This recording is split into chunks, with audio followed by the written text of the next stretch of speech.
ஒரு வேத பகுதியை இன்றைக்கு உங்களோடு கூட பகிர்ந்து கொள்ளும்படி நான் வாசிக்க விரும்புகிறேன். ஏசாயா தீர்க்க தரிசன புத்தகம் 41ஆம் அதிகாரம் 10-15 வரைக்கும் வாசிக்கலாம். நீ பயப்படாதே, நான் உன்னுடனே இருக்கிறேன். திகையாதே, நான் உன் தேவன். நான் உன்னை பலப்படுத்தி உனக்கு சகாயம் பண்ணுவேன். என் நீதியின் வலது கரத்தினால் உன்னை தாங்குவேன். இதோ உன்மேல் எரிச்சலாயிருக்கிற யாவரும் வெட்கி லட்சையடைவார்கள். உன்னோடே வழக்காடுகிறவர்கள் நாசமாகி ஒன்றுமில்லாமற் போவார்கள். உன்னோடே போராடினவர்களை தேடியும் காணாதிருப்பாய். உன்னோடே யுத்தம் பண்ணின மனுஷர் ஒன்றும் இல்லாமல் இல் பொருள் ஆவார்கள். உன் தேவனாய் இருக்கிற கர்த்தராகிய நான் உன் வலது கையை பிடித்து பயப்படாதே, நான் உனக்கு துணை நிற்கிறேன் என்று சொல்லுகிறேன். யாக்கோபு என்னும் பூச்சியே, இஸ்ரவேலின் சிறு கூட்டமே, பயப்படாதே, நான் உனக்கு துணை நிற்கிறேன் என்று கர்த்தரும் இஸ்ரவேலரின் பரிசுத்தருமாகிய உன் மீட்பர் உரைக்கிறார். இதோ போரடிக்கிறதுக்கு நான் உன்னை புதிதும் கூர்மையுமான பற்களுள்ள எந்திரமாக்குகிறேன். நீ மலைகளை மிதித்து நொறுக்கி குன்றுகளை பதருக்கு ஒப்பாக்கி விடுவாய். அடுத்த வசனம். அவைகளை தூற்றுவாய். அப்பொழுது காற்று அவைகளை கொண்டு போய் சுழல் காற்று அவைகளை பறக்கடிக்கும். நீயோ கர்த்தருக்குள்ளே களி கூர்ந்து இஸ்ரவேலின் பரிசுத்தருக்குள்ளே மேன்மை பாராட்டி கொண்டிருப்பாய். நீயோ கர்த்தருக்குள்ளே களி கூர்ந்து இஸ்ரவேலின் பரிசுத்தருக்குள்ளே மேன்மை பாராட்டி கொண்டிருப்பாய். இந்த உலக வாழ்க்கை நமக்கு போராட்டம் நிறைந்த வாழ்க்கை. ஒவ்வொருவரும் ஒவ்வொரு நாளும் பலவிதமான போராட்டங்களை சந்திக்கிறோம், பிரச்சனைகளை சந்திக்கிறோம். சில போராட்டங்கள் வெளியே சொல்ல முடியும், சிலவற்றை வெளியே சொல்ல முடியாது. சில போராட்டங்கள் சிந்தையில் இருக்கும், சில போராட்டங்கள் சரீரத்தில் இருக்கும், சில போராட்டங்கள் குடும்பத்துக்குள் இருக்கும், சில போராட்டங்கள் மக்களோடு கூட இருக்கும், சில போராட்டங்கள் தேசம் தழுவிய போராட்டமாக இருக்கும். இப்படிப்பட்ட போராட்டம் நிறைந்த இந்த உலகத்தில் ஆண்டவர் நமக்கு சொல்லுகிறார், உன் யுத்தங்களை நான் நடத்துகிறேன் என்று. உன் யுத்தத்தெல்லாம் நான் நடத்துகிறேன் என்று கர்த்தர் சொல்லுகிறார். ஆனால் நீங்கள் சும்மா இருப்பீர்கள். யாத்திராகமம் 14:14 வாசிக்க விரும்புகிறேன். கர்த்தர் உங்களுக்காக யுத்தம் பண்ணுவார். கர்த்தர் உங்களுக்காக யுத்தம் பண்ணுவார், நீங்கள் சும்மா இருப்பீர்கள். எப்படியா? கர்த்தர் உங்களுக்காக யுத்தம் பண்ணுவார், நீங்கள் சும்மா இருப்பீர்கள். தட் மீன்ஸ் நான் யுத்தம் பண்ணுறேன், நீ அமைதியாயிரு, இல்லை நீ சில காரியத்தை செய்யி அப்படின்னு பைபிள் ஃபுல்லாக ஆண்டவர் சொல்லியிருக்கிறார். வேதத்தில் எல்லா பரிசுத்தவான்களும் யுத்தங்களை சந்தித்தவர்கள். எல்லாருடைய வாழ்க்கையிலும் போராட்டம் இருக்க தான் செய்து. இன்னைக்கு வந்திருக்கிற உங்கள் எல்லாருடைய வாழ்க்கையில் கடந்த நாட்களில் உண்டான போராட்டத்தில் எத்தனை பேர் மனம் சோர்ந்து மனம் தளர்ந்து என்ன வாழ்க்கை இதுப்பா, எதுக்குப்பா வாழணும் அப்படிலாம் நினச்சிட்டு வந்தீங்களோ எனக்கு தெரியலை. ஆனால் ஒன்று சொல்கிறேன், இது ஒரு ப்ராசஸ். இது என்னது சொல்லுங்கள்? இது ஒரு ப்ராசஸ். ப்ராசஸ்னால் என்ன தெரியுமா? சிம்பிளாக உங்கள் லாங்குவேஜில் சொல்கிறேன். மத்தியானம் சாப்பாட்டுக்கு என்ன செஞ்சு வச்சுட்டு வந்தீங்க? வெஜ்ஜு பிரியாணி செஞ்சு முட்டைக்குருமா செஞ்சு வச்சுட்டு வந்தீங்க. தெரில யார் வச்சுட்டு வந்தீங்கன்னு எனக்கு தெரில. அந்த செஞ்சிங்களா? சூப்பர். இது எவ்வளோ நல்லா இருக்குது. நான் தைரியமாக சொல்லலாம், ப்ராஃபட்டிக்காக பேசுகிறேன் அப்படின்னு. It's good. அப்போது இந்த வெஜ்ஜு பிரியாணி செய்கிறதுக்கு இப்போ காலையிலே நேராக டைனிங் டேபிளில் வந்துருச்சா? நேற்றே போய் வெஜிடபிள்ஸ்லாம் வாங்கினீங்க, இஞ்சி பூண்டு கூட அரைச்சி நைட்டே ஃப்ரிட்ஜில் வச்சிங்க, காலையில் எழும்புனீங்க, எல்லாம் செஞ்சு ஹாட் பேக்கில் போட்டு டேபிளில் வச்சுட்டு வந்தீங்க. இந்த ப்ராசஸ் எப்போ துவங்குச்சு? உங்களுக்கு இப்படிலாம் புரிய வைக்க வேண்டியதாக இருக்குது. உங்களுக்கு நேற்று. ஆனால் உங்களுடைய வெஜ் பிரியாணி வர்றதுக்கு அந்த கேரட், பீன்ஸ், அந்த நூல்கோல் எல்லாம் ஒருத்தர் போட்டார். அவர் எப்போ போட்டார்?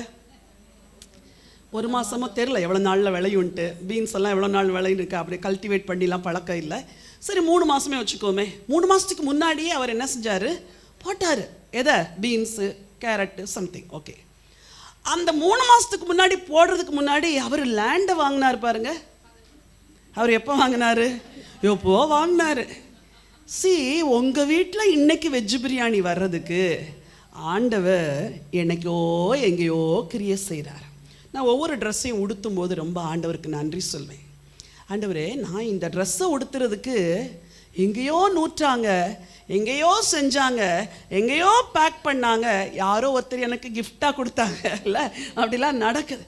காட், நீங்கள் எவ்வளோ நல்லவர்ப்பா. அப்போது இட்ஸ் அ ப்ராசஸ். சரியா? வாழ்க்கையில் எல்லாமே ப்ராசஸ், எல்லாம் இன்ஸ்டண்ட்டாக அப்படி உடனே மிராக்கிள்ஸ் கடவுள் பல வழியில் செய்கிறதே இல்லை. ஏன்னா அப்படிலாம் செஞ்சால் நம்ம எப்போவுமே இன்ஸ்டண்ட்டாக எதிர்பார்ப்போம். ஆண்டவர் அப்படி செய்ய மாட்டார். ப்ராசஸ், அந்த ப்ராசஸ் வழி உங்கள் ஃபெய்த்தை ஸ்ட்ரெங்தன் பண்ணுவார், உங்களுக்கு சில காரியங்களை கற்றுக் கொடுப்பாரு, நம்ம பெருமையெல்லாம் உடைப்பார். தெரியுமா, பெருமை ஒன்று இருக்குதே, அது எங்கேயோ ஒரு இடத்துல மறைஞ்சிட்ருக்கோம், அது பெருமைனே நமக்கு தெரியாது. ஆண்டவர் உடைப்பார் பாருங்க. ஆண்டவரே மன்னிச்சுங்கப்பா, அன்னைக்கு தான் ஆண்டவர்கிட்ட என்ன செய்வோம், மன்னிப்பு கேட்போம். இதெல்லாம் செய்யலைன்னா நீங்கள் பரலோகத்துக்கு போக மாட்டீங்க. இந்த பூமியில் வாழ்கிற 70 வருஷம் 80 வருஷம் எவ்ரி டே கர்த்தர் உங்களை ப்ரூன் பண்ணி கிளை நறுக்கி களை பிடுங்கி சுத்தம் பண்ணி அந்த கனிகள் வர்றதுக்கு உங்களுக்கு கொடுக்கக்கூடிய நன்மைகளை கொடுக்கறது அவருக்கு ரொம்ப ஈஸியாக இருந்தாலும் ப்ராசஸ் வழி ஆண்டவர் நடத்துகிறார். ஹல்லேலூயா. சரி, ஆண்டவர் நம்முடைய வாழ்க்கையில் பல யுத்தங்களை அனுமதிக்கிறார். பரிசுத்தவான்கள் பலரும் யுத்தங்களை சந்தித்தவர்கள். நீங்கள் வேதத்தில் பார்க்குற யாருமே யுத்தங்களை சந்திக்காமல் வந்ததே இல்லை. அப்படி யுத்தங்களை சந்தித்தவர்களுக்கு அந்த யுத்தத்தில் கர்த்தர் கற்றுக் கொடுத்த யுக்தி, சொல்லுங்க, யுத்தத்தில் என்ன செஞ்சு கொடுத்தாரா? யுக்தி. தாவீது ரொம்ப நல்லா கவன்கல் வச்சு எய்கிறவர், அப்படிதானே? இதை எப்போ கற்றுக் கொடுத்தாரு? எவ்வளோ பிரைட்டாக எப்போ அதான் தெரியுமே, ஆடு மேய்க்கும் போது தான். ஆடு மேய்க்கிறதுக்கு முன்னாடியே அவன் சின்னவனாக இருக்கும்போதே சும்மா அந்த கவன்கல்லை கையில் எடுத்து என்ன செஞ்சுருப்பான், பழகிருப்பான். உங்கள் வாழ்க்கையில் நீங்கள் சும்மா பழகின ஏதோ ஒன்று உங்கள் பலனாக மாறும். அது தெரியுமா? பாடிக்கிட்டே இருந்திருப்பீங்க, சும்மா பாடிக்கிட்டு இருந்திருப்பீங்க, திடீர்னு அந்த பாட்டே உங்களுக்கு ஒரு பலனாக மாறி உங்களை ஒரு வர்ஷிப்பராக ஆண்டவர் மாற்றுவார். ஏதோ ஒரு மியூசிக்கை சும்மா படிச்சிங்க. நான் ஒரு கிட்டாரை சும்மா தான் படித்தேன், கொஞ்சம் தான் படித்தேன், ரொம்பலாம் படிக்கலை. ஆனால் அந்த கிட்டார் தான் நான் ஆண்டவர் ஆராதிக்கிறதுக்கு எனக்கு உதவி செஞ்சது. நம் வாழ்க்கையில் ஆண்டவர் வாய்ப்புகளை அவ்வப்பொழுது தந்து கொண்டே இருக்கிறார், அதெல்லாம் உங்களை உருவாக்க. சரி, தாவீதை சொல்கிறேன், கவன்கல்லை வச்சு சின்னதுலே அவன் உருவாக்கப்பட்டதுனால தான் அவ்வளோ பெரிய கோலியாத்தி நிற்கும் பொழுது பட்டயத்தை எடு, அதை எடு, இதை எடுலாம் தேவையில்லை. போட்டு பார்க்குறாரு சவுலுடைய வஸ்திரங்களை, இதெல்லாம் எனக்கு என்ன இல்லை, பழக்கம் கிடையாதுன்ட்டு போயிட்டார். அப்போது ஆண்டவர் அவருக்கு எதை வச்சு ஜெயம் கொடுத்தாரு? எதை வச்சு? கவன்கல். 5 பேருடைய வாழ்க்கையில் கர்த்தர் கொடுத்த ஜெயத்திற்கு ரகசியத்தை இன்னைக்கு உங்களோட கூட நான் ஷேர் பண்ண விரும்புகிறேன். முதலாவதாக, தனி மனிதன் ஒருவனுடைய வாழ்க்கையில் வந்த யுத்தம். யாருடைய வாழ்க்கையில் வந்த யுத்தம்? ஒரு யுத்தம், ஆனால் அதை ஒரு தனி மனிதனாய் ஒருவன் சந்திக்கிறான். வாசிக்கலாம் 1 சாமுவேலின் புத்தகம் 14ஆம் அதிகாரத்திற்கு வேதத்தை திருப்பிக் கொள்ளுங்கள். 1 சாமுவேல் 14 முதல் வசனத்தை வாசிக்கலாம். ஒரு நாள் சவுலின் குமாரனாகிய யோனத்தான் தன் ஆயுததாரியாகிய வாலிபனை நோக்கி, நமக்கு எதிராக அந்த பக்கத்தில் இருக்கிற பெலிஸ்தரின் தானேத்திற்கு போவோம் வா என்று சொன்னான். அதை அவன் தன் தகப்பனுக்கு அறிவிக்கவில்லை. ஒரு நாள் சவுலின் குமாரனாகிய யோனத்தான், எல்லாரும் படிங்க அந்த வசனத்தை.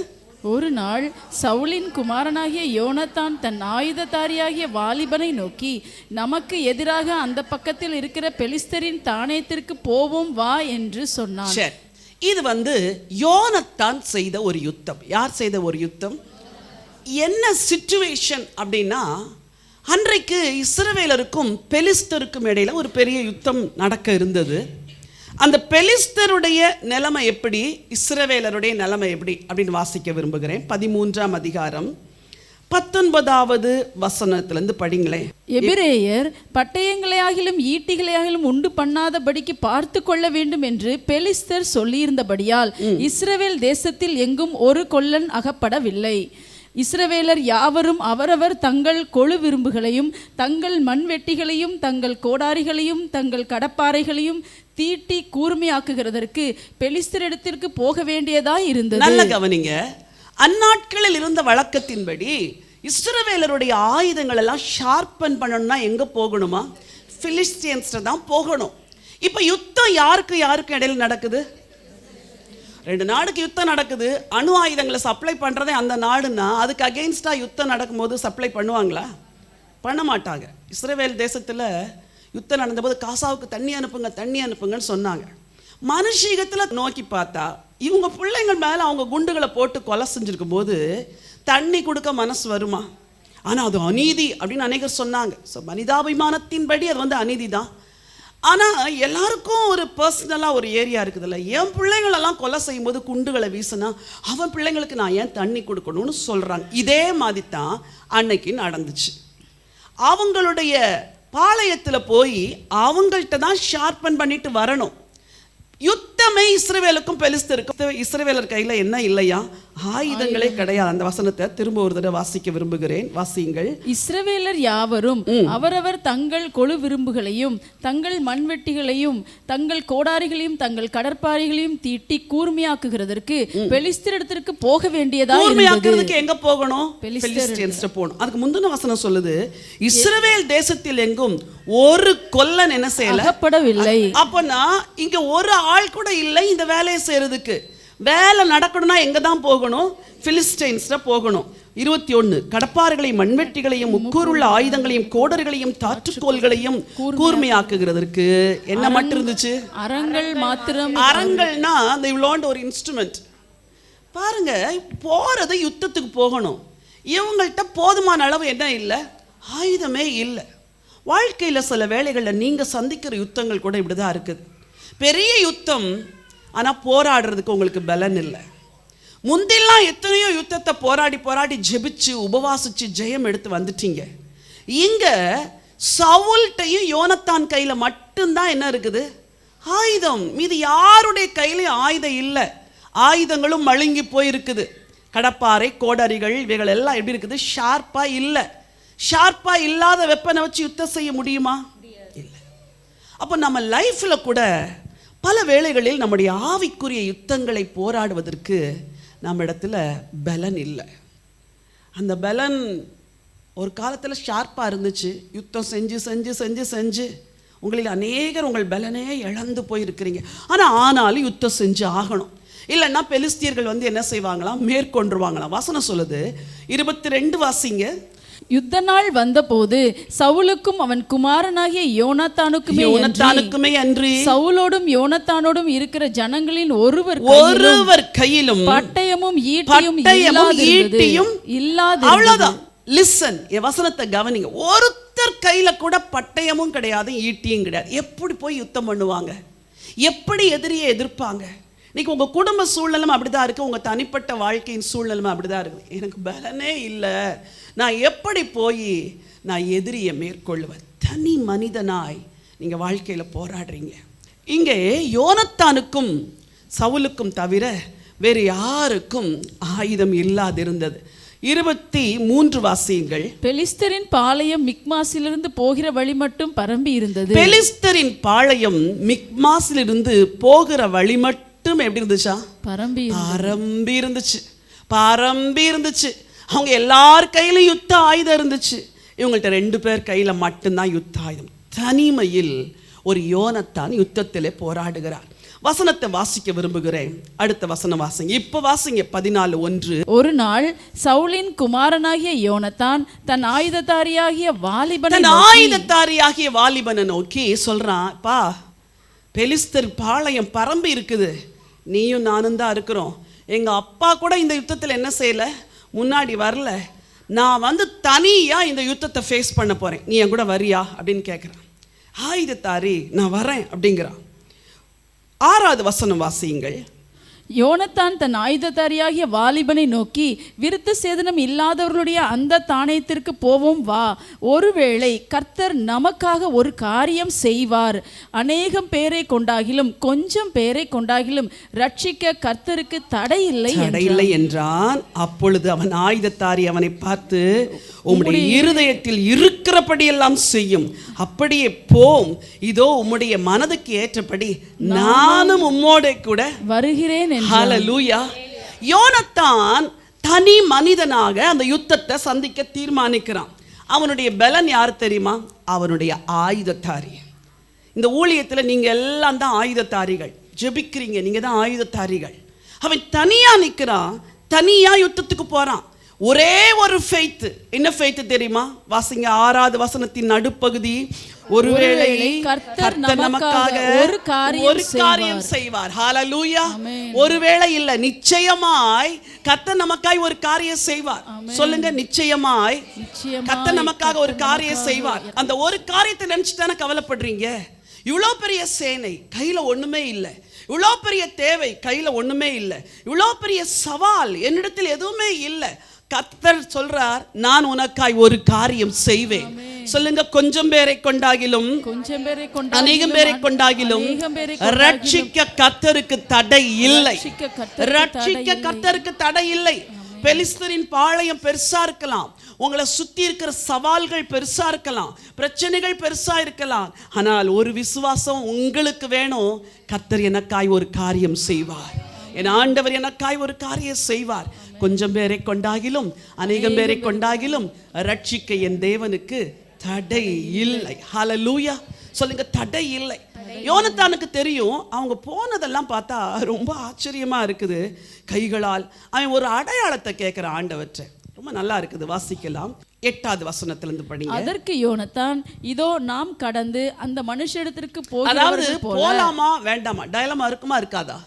அவங்க சேனை ரொம்ப பெருசு, பின்னாடி பார்த்தா இவங்க சேனை ரொம்ப சின்னது, அவங்க சேனை ரொம்ப பெருசு. அவங்கள்ட்ட எல்லா வெப்பன்ஸ் இருக்குது, இவங்கள்ட்ட என்ன இல்லை? வெப்பனே இல்லை. போலாமா வேண்டாமான்னப்போ he was filled with the spirit of faith. சில யுத்தங்களை நீங்க சந்திக்கிறதுக்கு உங்களுக்கு தேவையானதெல்லாம் என்ன தெரியுமா? spirit of faith. என்னது? spirit of யுத்தத்துல ஜெயம் கிடைக்குமா? கிடைக்குமா? கிடைக்கும். இப்போ நீங்க சொல்றீங்க கிடைக்கும்ட்டு. அவனுக்கு என்ன தோணிருக்கும்? போலாமா வேண்டாமா, போலாமா வேண்டாமா. போய் மாட்டிக்கிட்டா எங்க அப்பாவுக்கு பிறகு தேசத்தை ஆள்றதுக்கு யாரும் இல்லை, நான் விலையேற பெற்றவன், நான் போயிட்டா அங்க எல்லாம். அதை விட அவனுக்கு என்ன ஒரு ஃபெய்த் பாரு. எங்க அப்பாவை நான் அனுப்பக்கூடாது, அப்பா போனா ராஜா போயிடுவார். என்ன ஒரு தைரியம் உள்ள, என்ன ஒரு விசுவாசம் உள்ள, அர்ப்பணம் உள்ள வாலிபன் பாருங்க. தைரியமா சொல்றான். வசனத்தை வாசிங்க, 8வது வசனம். அதற்கு யோனத்தான், இதோ நாம் கடந்து அந்த மனுஷனிடத்திற்கு போகிறவர்கள் போல அவர்களுக்கு நம்மை காண்பிப்போம். இந்த ஃபெய்த் எப்போ வந்துச்சு தெரியுமா? ஆயுததாரியில அவன் சொல்றான், தைரியமா போலாம் ஜோனத்தான், வா ஜோனத்தான். உங்க கூட நீங்க வச்சிருக்கிற ஆட்கள் இல்லை, உங்க ஃபெய்த்தை குறைக்கிறவங்களா இருக்கக்கூடாது. ஐயோ சிஸ்டர், கேன்சரா வந்துருச்சு, ஐயோ அதெல்லாம் எடுத்துரும். என்ன பேசுற நீ? விசுவாச வார்த்தை. உனக்கு விசுவாச வார்த்தை இருந்தா விசுவாச வார்த்தையை பேசு, இல்லாட்டி என்ன செய்யணும்? Shut your mouth. நீ ஆண்டவர் அவங்களுக்கு ஏதோ ஒரு அற்புதம் செய்ய உட்கார்ந்து இருக்கிறாங்க. கிட்னி ஃபெயிலியர் ஆகி கிட்னி டிரான்ஸ்பிளான்டேஷன் பண்ணி மகனுக்கு ஒரு கிட்னியை கொடுத்துட்டு அவங்க உயிரோட உட்கார்ந்து இருக்கிறாங்க. ஹalleluya. யாருக்கு தெரியும் தேவன் எப்படிப்பட்ட அற்புதங்களை செய்வார் என்று? இது அற்புதங்களின் காலம். கர்த்தர் நீங்க நினைக்காத விதங்களில நிச்சயமாய் அற்புதத்தை செய்வார். யோனத்தானுடைய ஆயுதத்தாருடைய வேர்டு வந்த உடனே அவனுக்கு ஃபெய்த் இன்க்ரீஸ் ஆயிட்டு. நீங்க கூட என்கிட்ட ஏதாவது பேசுனா கொஞ்சம் விசுவாச வார்த்தைகளை பேசுங்க. அக்கா செய்யுங்க, தைரியமா சிஸ்டர் செய்யுங்க அப்படி சொன்னீங்கன்னா எனக்கு என்ன வரும்? பலன் வரும். சரி, அப்புறம் சொல்றான், நாங்கள் உங்கள் இடத்திற்கு வரும் மட்டும் நில்லுங்கள் என்று நம்மோடே சொல்வார்கள், ஆனால் நாம் அவர்களிடத்தில் ஏறி போகாமல் நம்முடைய நிலையிலே நிற்போம். எங்களிடத்திற்கு ஏறி வாருங்கள் என்று சொல்வார்கள், ஆனால் ஏறி போவோம். கர்த்தர் அவர்களை நம்முடைய கையில் ஒப்பு கொடுத்தார், இது நமக்கு அடையாளம். அவனே ஒரு அடையாளத்தை ஃபிக்ஸ் பண்றான். ஏறி வாங்கன்னு சொன்னா கர்த்தர் ஜெயம் கொடுப்பார். நாங்க வரோம் அப்படின்னா பார்த்துக்கலாம். பேசின உடனே சொல்கிறா, ஏறி வா அப்படிங்கிறா. ஆண்டவர் எல்லாம் உன் கூட இருந்து அடையாளத்தை கொடுக்கிற தேவன். அவர் சைன் அண்ட் ஒண்டர்ஸை செய்கிறது மட்டும் இல்லை, நீங்கள் குழம்பாதபடி தெளிவாய் வழி நடத்துகிற தேவன். ஏறி வான்னு சொன்ன உடனே தைரியம் வந்துருச்சு. அவங்க 2 பேரும் போகிறாங்க. 11. அப்படியே அவர்கள் இருவரும் பெலிஸ்தரின் தானியத்திற்கு முன் தங்களை காண்பித்தார்கள். அப்பொழுது பெலிஸ்தர், இதோ எபிரேயர் ஒளித்துக் கொண்டிருந்த வலைகளை விட்டு புறப்படுகிறார்கள் என்று சொல்றாங்க. எபிரேயர் எலி மாதிரி எங்க இருக்காங்க? வலைகளில். எவ்வளோ அற்பம் இல்ல? உங்களை நிறைய பேர் அற்பமா நினைக்கிறாங்க. கவலைப்படாத, பெரிய ஜெயம் வெயிட் பண்ணிட்டு இருக்குது. வசனம் அழகா சொல்லுது 13. யோனத்தான் தன் கைகளாலும் தன் கால்களாலும் தவழ்ந்து ஏறினான். எப்படியா? அது கொஞ்சம் ஸ்டீப்பா இருந்திருக்கணும், ஸ்ட்ரைட்டாலாம் போக முடியல. அவனே ஏற்கனவே சொல்றான் எலி மாதிரி வலையிலேருந்து வர்றான்ட்டு. இவனும் எலி மாதிரி தான் என்ன செய்றா, கைகளாலும் கால்களாலும் தவழ்ந்து ஏறுகிறான். அழகான ஒரு ஆண்டவர் எப்படி கிரியை செய்கிறார் வாசிங்க. அவன் ஆயுததாரி, அவன் பின்னாலே ஏறினான். அப்பொழுது அவர்கள் யோனத்தானுக்கு முன்பாக மடிந்து விழுந்தார்கள். அவன் ஆயுதத்தாரியும் அவன் பின்னாலே வெட்டி கொண்டே போனான். அன்றைக்கு ஒரு பெரிய ஜெயத்தை ஆண்டவர் கட்டளையிட்டார். கரங்களை தட்டி ஆண்டவருக்கு நன்றி செலுத்தலாமா? ஹல்லேலூயா. தனியா யுத்தம் செய்றீங்களா? தனியா போராடுறீங்களா? என்னால எப்படி முடியும்னு நினைக்கிறீங்களா? உன்னால முடியும். உன் தேவன் உன்னோடு கூட இருக்கிறார். கர்த்தரோ பயங்கரமான பராக்கிரமசாலியா இன்னும் கூட இருக்கிறார் என்ற வார்த்தையின்படி என்ன சேலஞ்சஸோ என்ன பிரச்சனைகளோ கோ ஃபார்வர்ட். தனியா நீ போறதை குறித்து கவலைப்படாத. உன் தேவன் உன்னோடு கூட இருக்கிறார். ஹல்லேலூயா. நிச்சயமா ஆண்டவர் உங்களுக்கு ஜெயத்தை தருவார். C minor. ஹல்லேலூயா, துதி உமக்கே. ஹல்லேலூயா, துதி உமக்கே. ஹல்லேலூயா, துதி உமக்கே. ஹல்லேலூயா, துதி உமக்கே. வாலாக்காமல் உன்னை தலையாக்குவார், கீழாக்காமல் உன்னை மேலாக்குவார். வாலாக்காமல் உன்னை தலையாக்குவார், கீழாக்காமல் என்னை மேலாக்குவார். ஹல்லேலூயா, துதி உமக்கே. ஹல்லேலூயா, துதி உமக்கே. ஹல்லேலூயா, துதி உமக்கே. ஹல்லேலூயா, துதி உமக்கே. அரக்கு கோலியாத்தை அழிக்கும் வல்லமையை சீரியன் தாவீதுக்குள் வைத்தவரே, ஆடுகள் மேய்த்தவனை ஜாதிகள் மத்தியிலே உயர்த்தி தூக்கினீரே மேலே மேலே மேலே. அரக்கு கோலியாத்தை அழிக்கும் வல்லமையை சீரியன் தாவீதுக்குள் வைத்தவரே, ஆடுகள் மேய்த்தவனை ஜாதிகள் மத்தியிலே உயர்த்தி தூக்கினீரே மேலே மேலே. ஹல்லேலூயா, துதி உமக்கே. ஹல்லேலூயா, துதி உமக்கே. ஹல்லேலூயா, துதி உமக்கே. ஹல்லேலூயா, துதி உமக்கே. வாலாக்காமல் உன்னை தலையாக்குவார், கீழாக்காமல் உன்னை மேலாக்குவார். வாலாக்காமல் உன்னை தலையாக்குவார், கீழாக்காமல் உன்னை மேலாக்குவார். கை நீட்டி தூக்கி விட்டீர், உயரத்தில் என்னை வைத்தீர், பிள்ளையாய் மாற்றி விட்டீர் நிரந்தரமாய். தூசியை தட்டி விட்டீர், சாம்பலை போக்கி விட்டீர், சிங்காரம் தந்து விட்டீர் நிரந்தரமாய். கை நீட்டி தூக்கி விட்டீர், உயரத்தில் என்னை வைத்தீர், பிள்ளையாய் மாற்றி விட்டீர் நிரந்தரமாய்.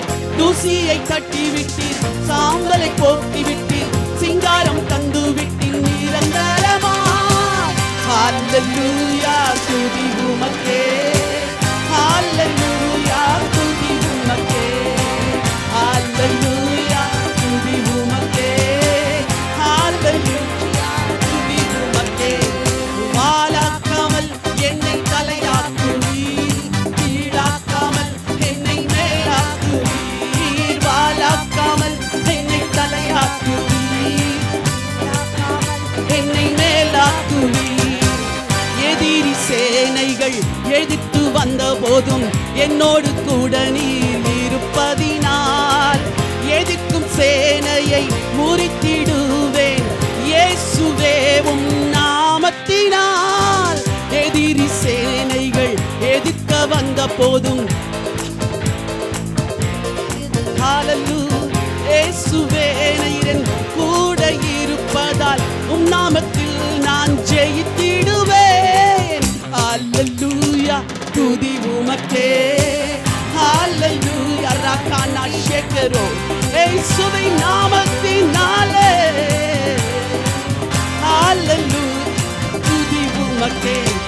வாலாக்காமல் என்னை தலையாக்குவீர், கீழாக்காமல் என்னை மேலாக்குவீர். வாலாக்காமல் என்னை தலையாக்குவீர், கீழாக்காமல் என்னை மேலாக்குவீர்.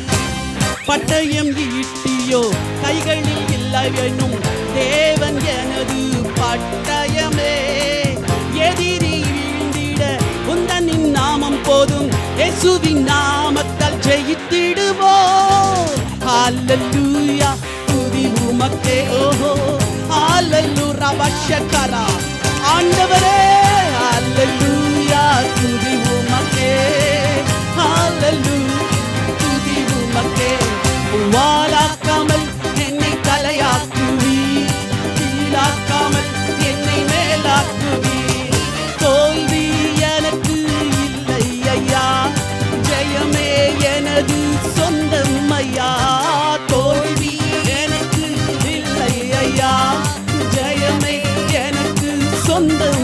சொல்லுங்கள், தோல்வி எனக்கு இல்லை ஐயா, ஜெயமே எனக்கு சொந்தம் ஐயா.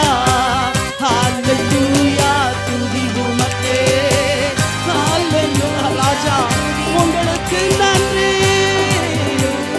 ஹalleluya ஹalleluya ஹalleluya. கரங்களை தட்டி ஆண்டவருக்கு நன்றி சொல்லலாமா? ஹalleluya.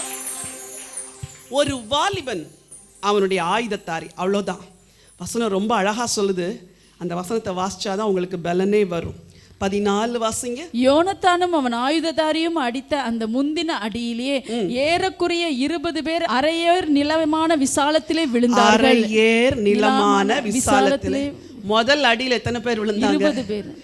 20 பேர் விழுந்த உடனே மனசுல பயம் வருமா, தைரியம் வருமா? தைரியம். இன்னைக்கு உங்களுக்கு ஒரு ஜெயத்தை கொடுத்துட்டாரு, ஸ்டார்ட் பண்ணிட்டாரு. தைரியத்தோட தான் நீங்க போகணும். அடுத்த வசனம் வாசிங்க. அப்பொழுது பாளையத்திலும் வெளியிலும் சகல ஜனங்களிலும் பயங்கரம் உண்டாயிற்று. என்ன உண்டாயிற்று? பயங்கரம். இந்த பயங்கரம் யாரால் உண்டாயிற்று? அதை கொஞ்சம் சத்தமா தான் சொல்லுங்களேன். பயங்கரம் கர்த்தரால் உண்டாயிற்று. உண்டாய் தானியம் இருந்தவர்களும் கொள்ளையிட போன தண்டில் உள்ளவர்களும் கூட திகில் அடைந்தார்கள். பூமியும் அதிர்ந்தது. அது தேவனால் உண்டான பயங்கரமாயிருந்தது. ஹalleluya ஹalleluya துதி உமக்கே. ஹalleluya துதி உமக்கே. ஹalleluya துதி உமக்கே. ஹalleluya துதி உமக்கே. வாளாக்காமல் என்னை தலையாக்குவீர், கீழாக்காமல் என்னை மேலாக்குவீர். வாளாக்காமல் என்னை தலையாக்குவீர், கீழாக்காமல் என்னை மேலாக்குவீர். ஹalleluya துதி உமக்கே. ஹalleluya துதி உமக்கே. ஹalleluya துதி உமக்கே. ஹalleluya துதி உமக்கே. கரங்களை தட்டி ஆண்டவருக்கு நன்றி சொல். தேவனால் உண்டான பயங்கரம் உங்க பிள்ளைங்க வாழ்க்கையில உண்டாக போறதற்காய் ஸ்தோத்திரம். எதிரிகளுக்கு திகில், உங்க ஜனத்துக்கு ஜெயம். அப்பா, இந்த யுத்தம் எங்களுடையது அல்ல ஆண்டவரே, இது உங்க யுத்தம். தனியா இருந்தாலும் உங்க பிள்ளைங்களை ஜெயிக்க வைக்க போறீங்க. ஆமென் ஹalleluya. தனி மனிதனுக்கு வந்த யுத்தம். ரெண்டாவது, ஒரு குடும்பத்துல வந்த யுத்தம். பல குடும்பங்களிலே யுத்தங்கள் வந்துச்சு. இந்த குடும்பத்துல வந்த யுத்தம் கொஞ்சம் வித்தியாசமா இருந்துச்சு. சாப்டர் வேற மாதிரி படிச்சிருப்போம். இன்னைக்கு நான் வேற மாதிரி படிக்க விரும்புகிறேன். 1 சாமுவேலின் புத்தகம் 1ஆம் அதிகாரம் 16வது வசனம். உம்முடைய அடியாளை பேலியாளின் மகளாக எண்ணாதேயும் மிகுதியான விசாரத்தினாலும் கிளேசத்தினாலும் இந்நேரம் மட்டும் விண்ணப்பம் பண்ணினேன் என்றார். 6வது வசனம். கர்த்தர் அவள் கர்ப்பத்தை அடைத்தபடியினால் அவளுடைய சக்களத்தை அவள் துக்கம் படும்படியாக அவளை மிகவும் விசனப்படுத்தினார். இந்த வார்ஃபேர் வீட்டுக்குள்ள நடக்குது. எங்க நடக்குது? ஒரு புருஷன் 2 மனைவி. நீங்க ஒரு புருஷன் ஒரு மனைவியா இருந்தாலும் அங்க நடக்குது யுத்தம், பெரிய யுத்தமா நடக்குது இல்ல? அங்க 5 வார்த்தை இருக்குது. துக்கப்படுத்துவாள், விசனப்படுத்துவாள், மனமடிவாக்குவாள், அழுது கொண்டு இருப்பாள். கர்ப்பம் அடைக்கப்பட்டுச்சு, துக்கப்படுத்துவாளாம், மிகவும் விசனப்படுத்துவாளாம், வருஷந்தோறும் அப்படி செய்வாளாம், மனமடிவாக்குவாள், இவள் அழுது கொண்டிருப்பாள். 15ஆம் வசனம் சொல்லுது மனக்கிலேசம், 16வது விசாரம், கிலேசம். இவ்வளவும் ஒரு பெண்ணுக்குள்ள இருக்குது. பிரச்சனை எங்க தான் நடக்குது? வீட்டுக்குள்ள தான். வீட்டுக்குள்ள உங்களுக்கு கூட வார்ஃபேர் வீட்டுக்குள்ள தான். இந்த வாரெல்லாம் துக்கம், விசனம், மனமடிவு, அழுகை, மனக்கிலேசம், விசாரம் நடந்துச்சா? ஆமாம் நடந்துச்சு. ஆமேன்னு சொல்லக்கூடாது, நடந்துச்சுன்னு சொல்லணும். சரியா? நடந்துச்சு இது வரைக்கும். ஆனால் இவளுக்கு இல்லை, வேற ஒரு ஸ்ட்ராட்டஜி கொடுக்குறாரு ஆண்டவர். இங்கே பாருமா, நீ போய் பெனினாள்கிட்ட பேசுறதுனால நடக்க போகிறதில்ல. நீ போய் உலுக்குன்னு உன் கணவரை உலுக்குனாலே நடக்க போகிறதில்ல. நீ போய் வேற என்ன செஞ்சாலும் காரியம் நடக்காது. இந்த யுத்தத்தில் ஜெயம் என்ன தெரியுமா? ஜெபம் மட்டும்தான் ஜெயம். எனக்கு ரொம்ப பிடிச்ச வசனம் என்ன தெரியுமா? 9வது வசனம் வாசிங்க. சீலோவிலே அவர்கள் புசித்து குடித்த பின்பு அன்னாள் எழுந்திருந்தார். சீலோவிலே அவர்கள் புசித்து குடித்த பின்பு அன்னாள் எழுந்திருந்தார். இவ சாப்பிடல, இவ குடிக்கல, இவ சண்டை போடலை. நீங்கள் சாப்பிடல, குடிக்கல, ஆனால் நல்லா சண்டை போடுறீங்க, அப்படிதானே? நீங்கள் ஃபாஸ்டிங் இருக்கிறீங்க, ஃபாஸ்டிங் முடிச்சப்பறம் அங்கே போய் ஃபைட்டிங் நடக்குது. நான் சொல்கிறேன், சாப்பிடலை, குடிக்கலை, பெனினாளுக்கு விரோதமாக பேசலை. There is power in silence. Do you know that? மௌனத்தில் ரொம்ப வல்லமை இருக்குது. 40 வருஷம் நடந்த ஜனங்கள் எதனால தோத்து போனாங்க தெரியுமா? பேசி பேசி பேசி. நீங்கள் ஜெயிக்கணும்னா வாயை மூடிட்டாலே ஜெயிச்சிருவீங்க. வாயை எங்கே திறக்கணும் தெரியுமா? In his presence. போய் சேனைகளின் கர்த்தாவே, அவ சொல்றா 10, அவள் போய் மனம் கசந்து மிகவும் அழுது கர்த்தரை நோக்கி விண்ணப்பம் பண்ணி, அவ வாய் திறந்ததே கர்த்தருடைய பிரசனத்தில். ஃபேமிலிக்குள்ள நடக்கிற வார்ஃபேரில் ஷட் யுவர் மவுத். நீங்கள் வாயை மூடிட்டு கர்த்தர் சமூகத்தில் போய் என்னெல்லாம் கொட்ட முடியுமோ கொட்டுங்க கொட்டுங்க கொட்டுங்க கொட்டுங்க, ஊற்றுங்க ஊற்றுங்க ஊற்றுங்க.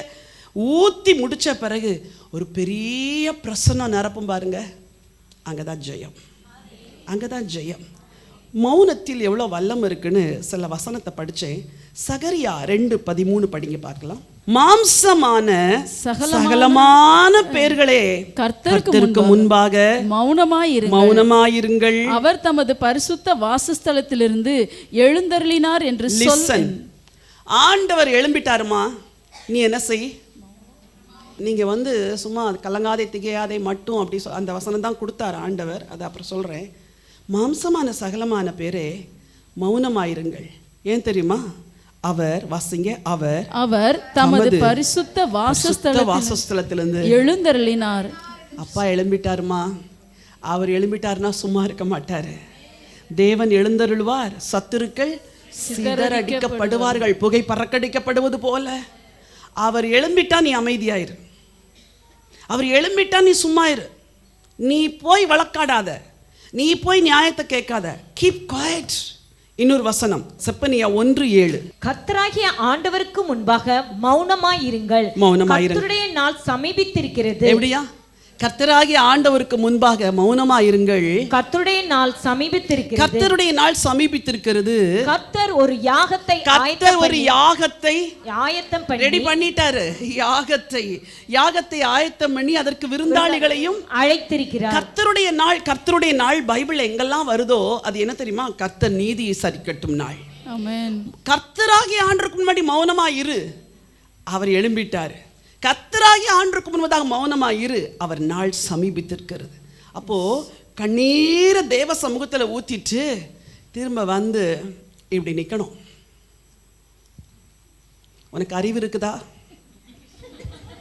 உனக்கு புத்தி இருக்குதா? நான் இவ்வளோ திட்டுறனே, உனக்கு ஏதாவது உரைக்கலையா?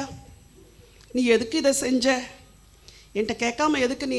சில வீடுகளில் நடக்குது. என்கிட்ட கேட்காம அவங்களுக்கு ஏன் நகையை கொடுத்த? என்கிட்ட கேட்காம ஏன் பணத்தை கொடுத்த? செஞ்சது தப்பு தான், அதுக்கு திருப்பி பேசக்கூடாது. Okay okay, thank you Lord. இந்த மாதிரி இருந்தா அவர் எழும்பிடுவார். பரவாயில்ல, நீ உண்மையை ஒத்துக்கிட்ட, இனிமேல் நான் கிரியே செய்கிறேன். See, it's a great secret. It's a great secret. அவருடைய நாள் சமீபித்திருக்கிறது. அவர் எழும்பிட்டார். நீ அமைதியாக இரு, உனக்காய் அவர் வழக்காடுவார். ரொம்ப பவர்ஃபுல்லாக இந்த வேர்டு எனக்கு ரொம்ப என் மனசை தொட்டுச்சு. காட், நீங்கள் வழக்காடும்போது உங்கள் பிள்ளைங்கய்யா நாத்தனார் கூட, மாமியார் கூட, சொந்தக்காரங்க கூட, பெண் கொடுத்த இடத்துல பெண்ணை எடுத்த இடத்துல பையனை கொடுத்த. Please don't fight. கர்த்தர் நடத்துவார். குடும்பத்துக்குள்ள நடக்கிற யுத்தத்தை கர்த்தரே பொறுப்பெடுத்து நடத்துவார். ஹல்லேலூயா. சரி, மூன்றாவது, சிலருக்கு சரீரத்துல யுத்தம். அப்படிதானே? ஐயோ, எவ்வளவுதான் ஜெபம் பண்ணாலும் இந்த வியாதி போகல, எனக்கு என்ன பண்றதுனே தெரியல. வாசிக்கலாம், லூக்கா 8:43. அப்பொழுது 12 வருஷமாய் பெரும்பாடுள்ளவளாய் இருந்து தன் ஆஸ்திகளை எல்லாம் வைத்தியர்களுக்கு செலவழித்தும் ஒருவனாலும் சொஸ்தமாக்கப்படாதிருந்த ஒரு ஸ்திரீ அவருக்கு பின்னாக வந்து அவருடைய வஸ்திரத்தின் ஓரத்தை தொட்டாள். எப்படியா? 12 வருஷமாய். அதில் உள்ள ஒவ்வொரு வேர்டும் அவளுடைய பெயினை சொல்லுது. அப்பொழுது 12 வருஷமாய் பெரும்பாடுள்ளவளாய். அவளுடைய பிரச்சனை கொஞ்சம் இல்லை.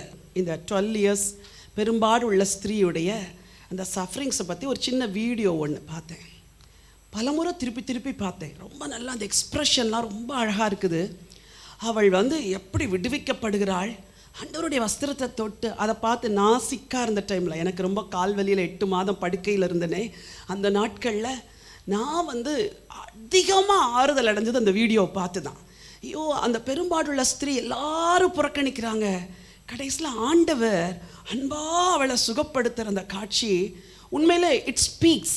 சம்டைம்ஸ் பைபிளில் படிக்கிறோம், சில காணொளி உங்கள் விசுவாசத்தை என்ன செய்யும்? வர்த்திக்கப்படும். அப்போ 12 வருஷமாய், அந்த வசனத்தை திரும்ப வாசியுமா? அப்பொழுது 12 வருஷமாய் பெரும்பாடுள்ளவளாய். அவளுக்கு என்ன பாடு? 12 வருஷம் பெரும்பாடு. அப்புறம் தன் ஆஸ்திகள் எல்லாம் போயிருச்சு மெடிசனுக்கு. ஓகே, வைத்தியர்களுக்கு செலவழித்தும் ஒருவனாலும் சொஸ்தமாக்க. 12 வருஷம் பெரும்பாடு, ஆஸ்தி அணைச்சு செலவழிச்சு கூட என்ன ஆகல. இன்னைக்கு ஒருவேளை என் வார்த்தையை கேட்கிற நீங்க இப்படிப்பட்ட ஒரு பிரச்சனையில சரீரத்தில் யுத்தத்தில் இருக்கிறீங்கன்னா, உங்களுக்கு ஒரு நற்செய்தி சொல்றேன். வாசிமா அடுத்த வசனத்தை. அவருக்கு பின்னாக வந்து அவருடைய வஸ்திரத்தின் ஓரத்தை தொட்டாள். ஓகே, உடனே அவளுடைய பெரும்பாடு நின்று போயிட்டு. ஆண்டவர் பட்சபாதம் உள்ளவரா? அது மட்டும் சொல்லுங்க. அவளுக்கு சுகம் தந்தா நமக்கு தருவாரா? தரமாட்டாரா? நிச்சயம் தருவார். வரா, கையை நீட்டுறா, யோசிக்கிறா, நான் பெரும்பாடுள்ள ஸ்திரீ, நான் ஒரு யூதனை தொடக்கூடாது, ஆனா கூட எனக்கு இன்னைக்கு சுகம் வேணும். அவர் ரட்சகர்னு கேள்விப்பட்டேன், அவர் விடுவிக்கிறவன்னு கேள்விப்பட்டேன். இன்னைக்கு நான் உங்களுக்கு சொல்றேன், உங்க சிம்பிள் ஃபெய்த் தான் உங்களை ஹீல் பண்ணும். நீங்க சும்மா 40 நாள் உபவாசம் இருந்து உங்க உபவாசத்துல நம்பிக்கை வைக்காதீங்க. விசுவாசை கட்டுக்கிறேன், நல்லதுதான். ஆனா சிம்பிள் ஃபெய்த், இதை செய்ய எனக்கு வல்லமை உண்டென்று விசுவாசிக்கிறாயா? ஆமாண்டவரே, இதை நான் உனக்கு செய்ய முடியும் நம்புறியா? ஆமாண்டவரே. அவன் என்ன 40 நாள் உபவாசம் பண்ணிட்டா வந்தான்? அவங்க என்ன 1 வருஷம் யாகம் பண்ணிட்டா வந்தாங்க? இல்லை. Simple faith. பின்னாக வருகிறா, நடுங்கின கைகளோடு அவருடைய வஸ்திரத்தின் ஓரத்தை தொடுகிறார். யூதர்களுடைய வஸ்திரத்தின் ஓரத்தில் ஒரு நீல நிற தொங்கல் ஒன்று இருக்கும். அது என்ன தெரியுமா? வேர்டை மறக்காதங்கிறதுக்கு அடையாளம். அவள் கையை நீட்டி இயேசுவின் வஸ்திரத்தின் ஓரத்தில் தொடும்போது எதை தொட்டா தெரியுமா? வார்த்தையை தொட்டாள். இன்னைக்கு நான் சொல்கிறேன், ஒரே ஒரு வேர்டு, கர்த்தர் உங்களுக்கு கொடுத்த அந்த ஒரு வேர்டு உங்கள் லைஃப்பில் அற்புதம் செய்யும். அதை மட்டும் நோக்கி பாருங்க. கர்த்தர் எனக்கு அற்புதம் செய்ய முடியும். ஹல்லேலூயா, ஹல்லேலூயா. இந்த வார்த்தையை அவள் நம்பினபடினா அவள் வாழ்க்கையில் பெரிய ஒரு விடுதலை. விசுவாசிக்கிறது கூட அவர் தான் பலன் தருவார். ஹல்லேலூயா. விசுவாசிக்கிறது கூட யார் தான் பலன் தருவார்? கண்களை மூடிக்கொள்ளுங்க. பலன் கொடுப்பவரா, பலன் கொடுப்பவரா, பலன் கொடுப்பவரா, எல்லாவற்றையும் செய்வேன். பலன் கொடுப்பவரா, சுகம் கொடுப்பவரா, சுகம் கொடுப்பவரா, எல்லாவற்றையும் செய்வேன். ரட்சிப்பு தருபவரா, ரட்சிப்பு தருபவரா,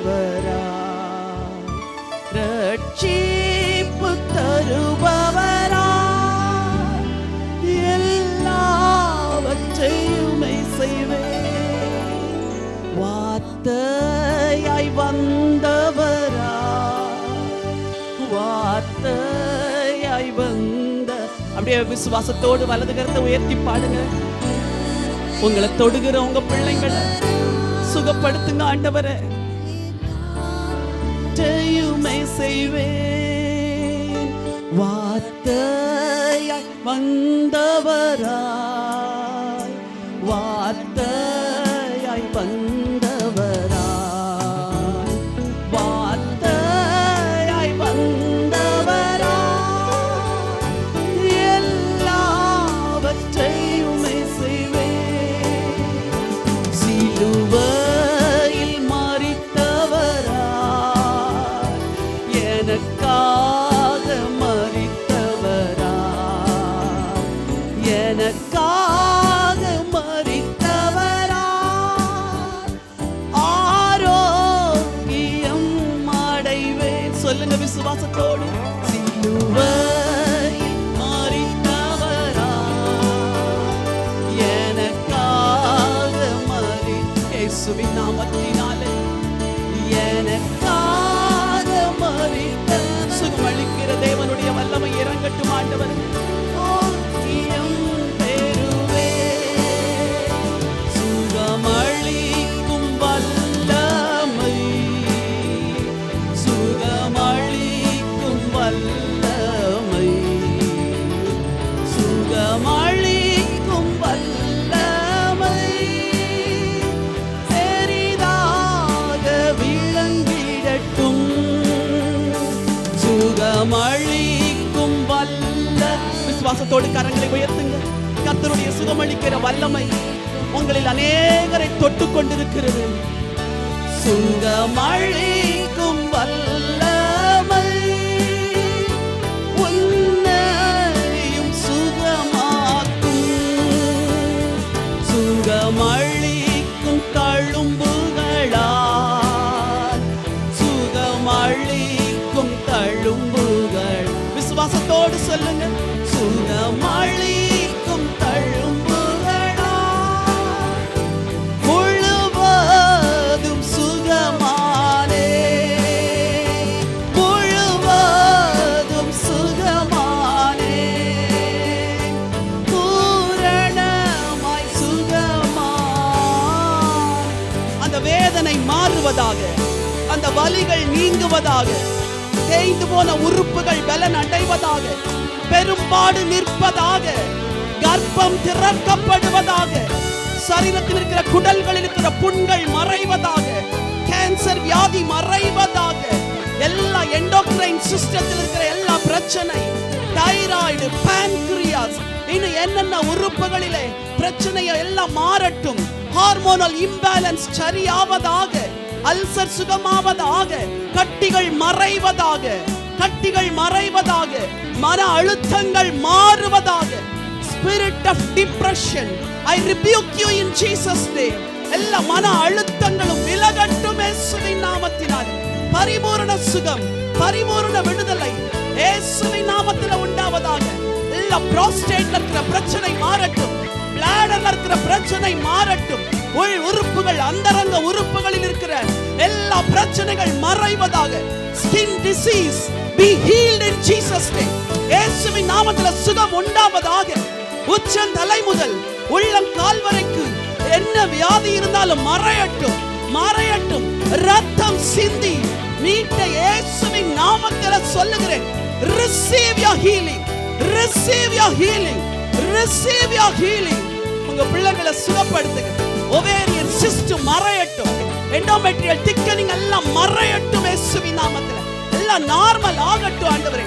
அணுக்கள் உருவாகட்டும் இயேசுவின் நாமத்தில். ஆசீர்வாதங்கள் உண்டாகட்டும். தகப்பனே, சுகத்தை கொடுத்தீங்கன்னு நம்புறோம்ப்பா. வஸ்திரத்தின் ஓரத்தை தொட்ட ஒவ்வொருவரும் எனக்கு சுகமாக்குங்க ராஜா இயேசுவின் நாமத்தில் பிதாவே, ஆமென். ஹல்லேலூயா. தனி மனிதனுக்கு யுத்தத்தை ஆண்டவர் நடத்தினார். குடும்பத்துக்குள்ள இருக்கிற யுத்தத்தையும் அவரே நடத்துகிறார். சரீரத்தில் இருக்கிற யுத்தத்தை நடத்துகிறார்.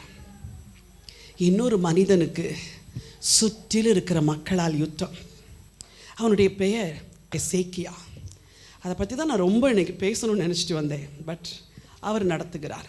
வாசிக்கலாம் ஏசாயா தீர்க்க தரிசன புத்தகம் 36:1. எசேக்கியா ராஜா அரசாண்ட 14ஆம் வருஷத்திலே அசிரிய ராஜாவாகிய சனகெரிப் யூதாவில் இருக்கிற அரணான சகல பட்டணங்களுக்கும் விரோதமாய் வந்து அவைகளை பிடித்து கொண்டான். அசிரிய ராஜா வந்து பிடிக்கிறான். அவனுடைய தளபதி வந்து ரொம்ப பேசுறான். எசேக்கியாவுக்கு யுத்தம் எதற்கு விரோதமாய் தெரியுமா? அவன் தேவன் மேல் வைத்த நம்பிக்கைக்கு விரோதமா. இன்னைக்கு ஒருவேளை நீங்க புறவினத்திலிருந்து ஆண்டவரை ஏற்றுக்கொண்டிருக்கலாம். உங்கள் குடும்பத்தில் நீங்கள் ஆண்டவர் மேலே வச்சிருக்கிற நம்பிக்கை நிமித்தம், ஆண்டவருக்காக வச்சிருக்கிற வைராக்கியத்து நிமித்தம் யுத்தங்களை நீங்கள் சந்திக்கலாம். இங்கே அவன் என்ன சொல்கிறான் பாருங்க, 4வது வசனம். ரப்சாக்கே அவர்களை நோக்கி அசிரிய ராஜாவாகிய மகா ராஜாவானவர் உரைக்கிறதும் நீங்கள் எசேக்கியாவுக்கு சொல்ல வேண்டியதும் என்னவென்றால், நீ நம்பி இருக்கிற இந்த நம்பிக்கை என்ன? இன்னைக்கு உங்களுக்கெல்லாம் முன்னாடி நான் நிற்கும்போது யாரோ ஒருவர் என்னை பார்த்து ரொம்ப கேவலமாக அப்யூஸ் பண்ணால் உங்கள் இருதயம்லாம் எப்படி இருக்கும்? என்னப்பா இது, சிஸ்டர் தான் இவ்வளோ கடவுளை நம்புங்கன்னு சொன்னாங்க, இந்த விஷயத்திலே இப்போ என்ன வந்துருச்சு, போராட்டம் வந்துருச்சுன்னு நினைப்பீங்களான்னு நினைக்க மாட்டேங்க. இந்த மக்கள்லாம் யாரை நம்பியிருந்தாங்க? ராஜாவை நம்பியிருந்தாங்க, எசேக்கியா ராஜாவை. இந்த மக்களுக்கெல்லாம் தைரியம் சொல்லியிருந்தான், கவலைப்படாதீங்க, கர்த்தர் நமக்கு யுத்தம் செய்வான். அவன் வந்து நிற்கிறான் ரப்சாக்கு, நீ நம்பிக்கை அந்த நம்பிக்கை என்ன? நீ என்னை விரோதிக்கும்படி யார் மேலே நம்பிக்கை வச்சிருக்கிற? இவன் எதுவுமே நினைக்கல. நீயா படையெடுத்து வந்த, நீயா சுற்றிலும் பாளையம் இறங்கிட்ட, நீயா இப்போ யுத்தம் பண்ணிட்டு இருக்கிற. ஆனால் தேவையற்ற வார்த்தைகளை சொல்றது யாரு? எசேக்கியா. நீ நம்பி இருக்கிற நம்பிக்கை என்ன? அடுத்த வசனம். யுத்தத்துக்கு மந்திராலோசனையும் வல்லமையும் உண்டென்று சொல்லுகிறாயே. நீ சும்மா சொல்றியே பவர்ஃபுல்லாக கடவுள் விடுவிப்பான்ட்டு, அப்படிலாம் கிடையாது. நீ சும்மா சொல்ற, நீ ஹிப்போக்ரட்டிக்கா இருக்கிற. வசனம் சொல்லுது, அது வாய்ப்பேச்சை என்று வேறல்ல, நீ என்னை விரோதிக்கும்படி யார் மேல நம்பிக்கை வச்சிருக்கிற? நீ எகிப்தை நம்புறியா? அவன் நம்பவே இல்லை எகிப்த, கர்த்தரை தான் நம்புறான். வாய்க்கு வந்தபடி வேர்பல் அபியூஸ் அகெயின்ஸ்ட் கிங் எசேக்கியா. அவனுக்கு விரோதமா, எசேக்கியா ராஜாவுக்கு விரோதமாய் பல வார்த்தை, ரொம்ப வசனங்கள் உள்ள இருக்குது. 8வது வசனம் படிங்க.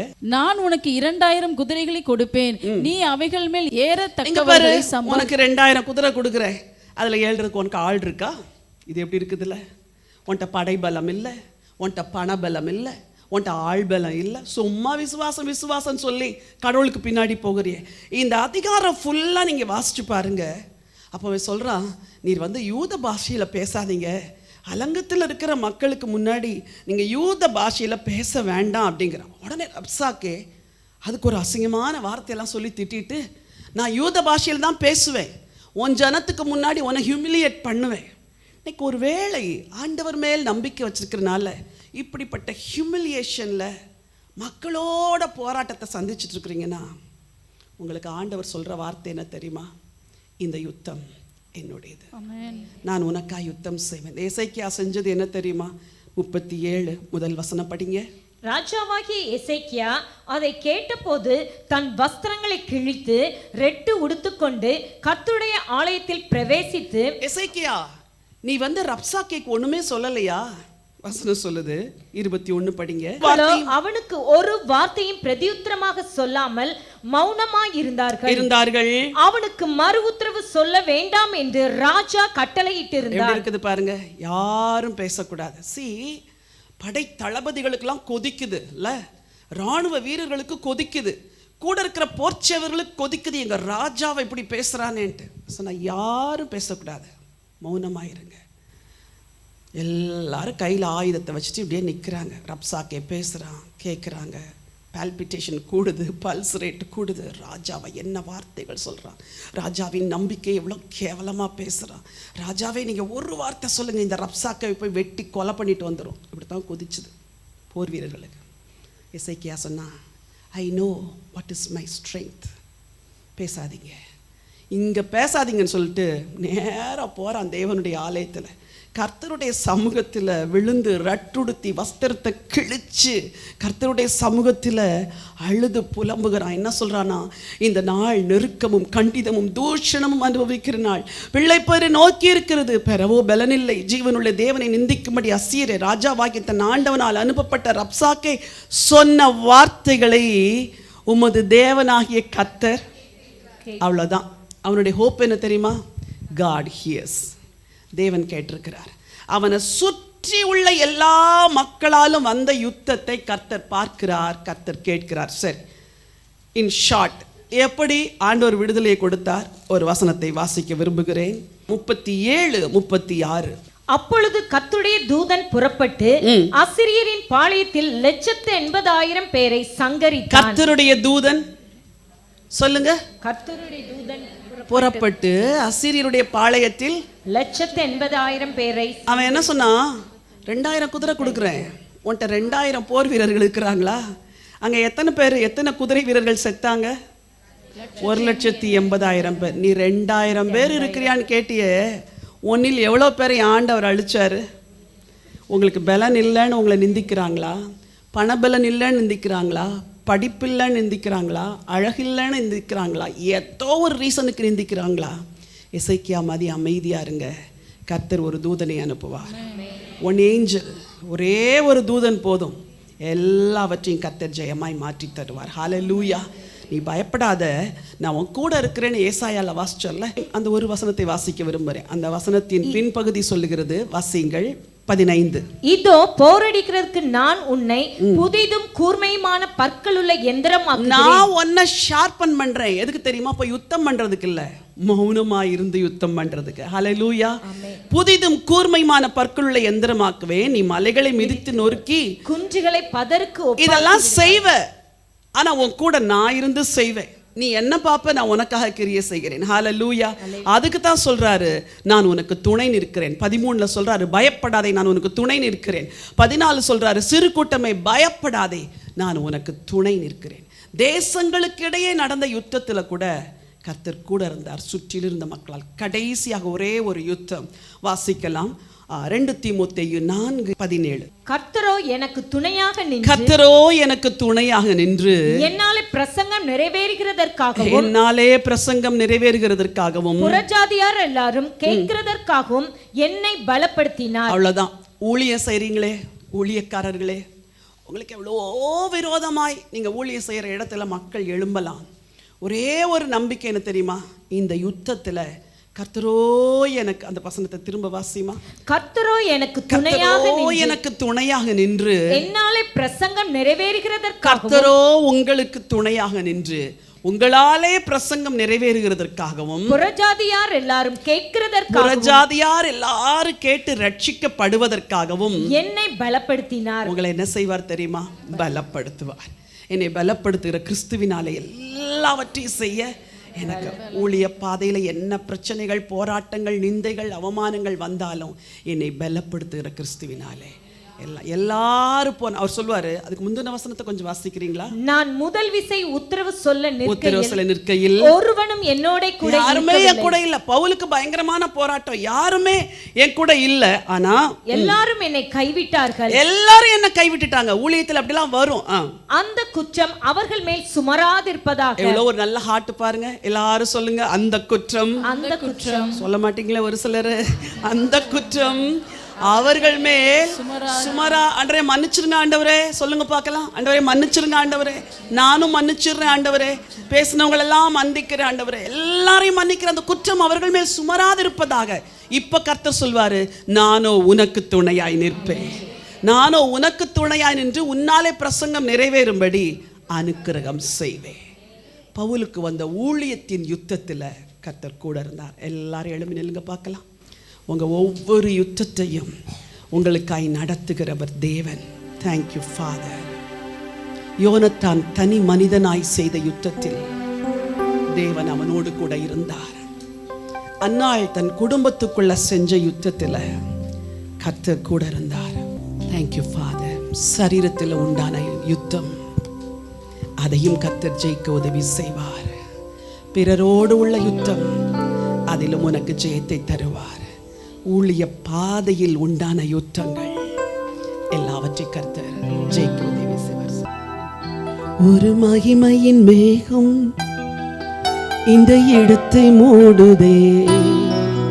ஒரு மகிமையின் மேகம் இஞ்சனத்தை மூடுதே.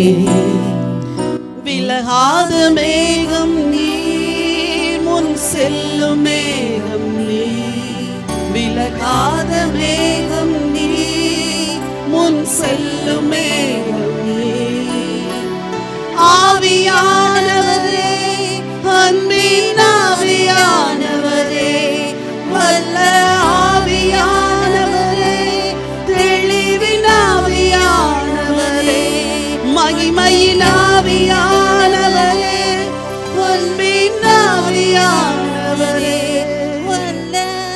Yes, Father.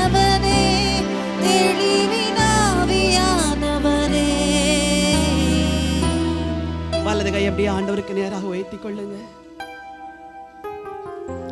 யார் உங்களோட யுத்தம் பண்ணாலும் ஒரு தேவன் கூட இருக்கிறார். வலது கரத்தை உயர்த்தி சொல்லுங்க. ஒரு மகிமையின் மேகம் இந்த இடத்தை மூடுதே, ஒரு மகிமையின் மேகம் உன் ஜனத்தை மூடுதே, ஒரு மகிமையின் மேகம் இந்த இடத்தை மூடுதே, ஒரு மகிமையின் மேகம் உன் ஜனத்தை மூடுதே. விலகாத மேகம் நீர், முன் செல்லும் மேகம் நீர், விலகாத மேகம் நீர், முன் செல்லும் மேகம் நீர். ஆவியானவரே, அன்பின் ஆவியானவரே, வல்ல ஆவியானவரே, தெளிவின் ஆவியானவரே, மகிமையின் ஆவியானவரே, அன்பின் ஆவியானவரே, வல்ல ஆவியானவரே, தெளிவின் ஆவியானவரே. என் பேச்சில, என் மூச்சில, என் சொல்லுல, என் செயலுல கலந்திருக்கீங்க.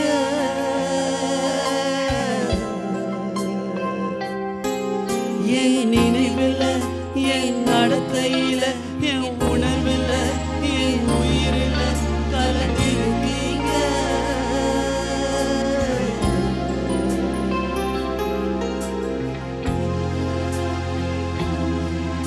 என் சொல்லுல, என் செயலுல கலந்திருக்கீங்க.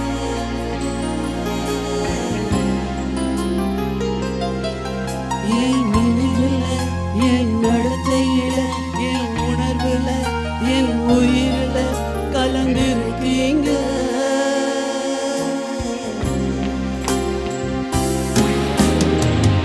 அன்பின் ஆவியானவரே, விலையேற பெற்றவரே, என்னை ஆளும் பரிசுத்தரே, நன்றி ஐயா. அன்பின் ஆவியானவரே, விலையேற பெற்றவரே, என்னை ஆளும் பரிசுத்தரே, நன்றி ஐயா. அன்பின் ஆவியானவரே, விலையேற பெற்றவரே, என்னை ஆளும் பரிசுத்தரே, நன்றி ஐயா. நீ பயப்படாதே, நான் உனக்கு துணை நிற்கிறேன். நான் உன் வலது கரத்தை பிடித்து உன்னை தாங்குவேன் என்று சொன்ன கர்த்தர். நான் உனக்கு துணை நிற்பேன் என்று சொன்ன கர்த்தர். உங்க தனிப்பட்ட யுத்தத்துல, குடும்பத்தின் யுத்தத்துல, சரீரத்தில் உள்ள வியாதியோடு உள்ள யுத்தத்துல, ஜனங்களோடு உள்ள யுத்தத்துல, ஊழியத்தில் இருக்கிற யுத்தத்துல கூட இருப்பார் மகனே, கூட இருப்பார் மகளே, கூட இருப்பார் சகோதரனே, கூட இருப்பார் சகோதரியே. இந்த யுத்தம் உங்களுடையது அல்ல. வெள்ளம் போல சத்துரு வரும் பொழுது கர்த்தருடைய ஆவியானவர் அவனுக்கு விரோதமாய் கொடி ஏற்றுவார். இந்த வாரம் முழுவதும் கர்த்தர் உனக்காய் கொடி ஏற்றுவார். வரும் நாட்களில் கொடி ஏற்றுவார். அது வெற்றி கொடி. ஆண்டவர் உனக்கு ஜெயத்தை கொடுக்கிறார். நான் உனக்கு துணை நிற்கிறேன். உன்னை புதிதும் கூர்மையுமான பற்கள் உள்ள எந்திரங்களாய் மாற்றுவேன். மலைகளை மிதித்து நொறுக்குவாய், குன்றுகளை பதருக்கு ஒப்பாக்கி போடுவாய், எல்லா பிசாசின் திட்டங்களை அழிப்பாய். நீ ஜெயிப்பாய், நீ ஜெயிப்பாய் என்று தேவன் சொல்லுகிறார். ஹalleluya. கரங்களை தட்டி ஆண்டவருக்கு நன்றி சொல்லலாமா? நன்றியோடு உம்மை ஸ்தோத்திரிக்கிறேன் அப்பா. நன்றி ஆண்டவரே, நன்றி அப்பா. நல்ல பிதாவே, இந்த நாளுக்காக நன்றி செலுத்துகிறோம். எங்களோடு கூட பேசுன உங்க ஜீவ வார்த்தைகளுக்காய் நன்றிப்பா. நீங்க எங்க கூட இருக்கிறீங்க. புதிதும் கூர்மையுமான பற்கள் உள்ள எந்திரமாய் மாற்றி யுத்தத்துக்கு எங்களை ஆயத்தப்படுத்தி வச்சிருக்கிறதுக்காய் நன்றி. உங்க ஜனத்தின் மேல் உடைய கிருபை இருக்கட்டும். ஆவியானுடைய அபிஷேகம் இருக்கட்டும். மனுஷகத்தில் அல்ல, உங்க ஆவியின் அபிஷேகத்துல உங்க பிள்ளைங்க ஜெயிக்கட்டும்பா. எல்லாரையும் ஆசீர்வாத நிறைவோடு கூட அனுப்புங்க. ராஜா இயேசுவின் நாமத்தில் பிதாவே.